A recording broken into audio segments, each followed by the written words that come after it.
And then after she died, he was so lonesome. It was pathetic. I don't know if he shrieked at night like I did, but anyway. And we would all invite him and try to get him to relax and then to enjoy us and that. And so that was why it was especially precious to us, that trying to make Grandpa's happy a little life.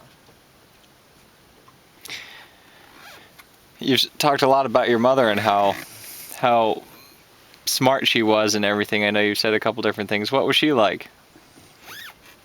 She was a very interesting person, and she drew. I think her mother was. My sister says she thinks her mother was a nanny in England, and she and her husband immigrated, and her father was a stonemason who was very well paid, and the mother was a homemaker, and they he built a nice home for them in Auburndale with a lot of stonework around it, and they grew up blue collar people. And then my mother had an opportunity to go as kind of a nanny and a help of this very wealthy family when she was in high school. Invited, paid her to come over and help supervise their younger children and watch over them and give a hand. So she saw she had observed a contrast between blue collar people and very wealthy people with money. And she began to learn a few things and get ideas on education and how differently they fed their family from the way her family was fed.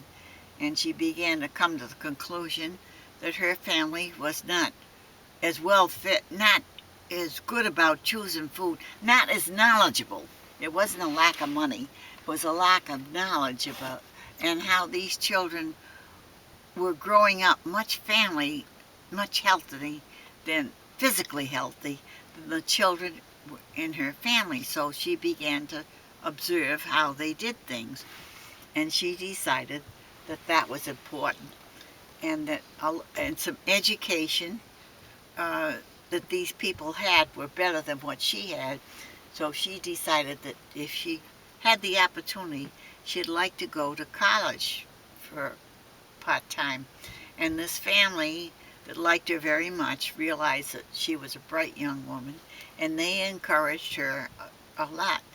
And her, she was the youngest in her family, and her father was supporting the family pretty well, and they came to the time where they had everybody well looked after. The older ones were married off, and she was a younger child. And then she wanted to go to beyond high school, and he decided he could afford to send this child uh, to give her part of an education. So she started a year of college, and she had an advantage that the rest of her family didn't have, and she began to read more widely and get more interested in reading and learning more about the world than the rest of her family did.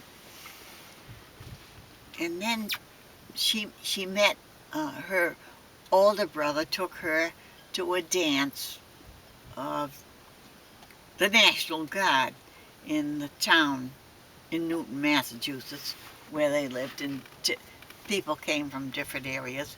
And this young man came from Newton, from a educated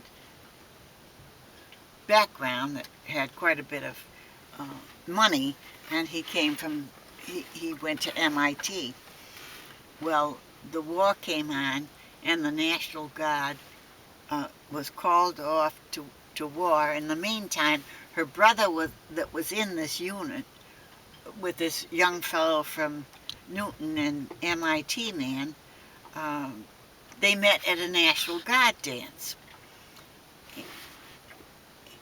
and they took a liking to each other, but there wasn't too much time. That the war was going on, and he was still getting an education, and she was in her first year. And from the National Guard dance, he walked her up the hill to where her house was, back at home, when her brother went home a little earlier, and he walked her back home. And I don't know if this is probably the time to tell it, but it comes back to the time, he never told me this till after she had died. He said, I walked up the hill to her house, and I held her hand, and my fingers tingled, and they never stopped tickling. So that's how they met, and they got engaged, and she became the first war bride from Massachusetts. And her picture and her wedding gown was in the paper, and his picture was in the paper, and his uniform, and because he was a graduate from MIT, he was a captain right immediately, and it was a very beautiful picture, and the beginning of a romance that lasted indefinitely.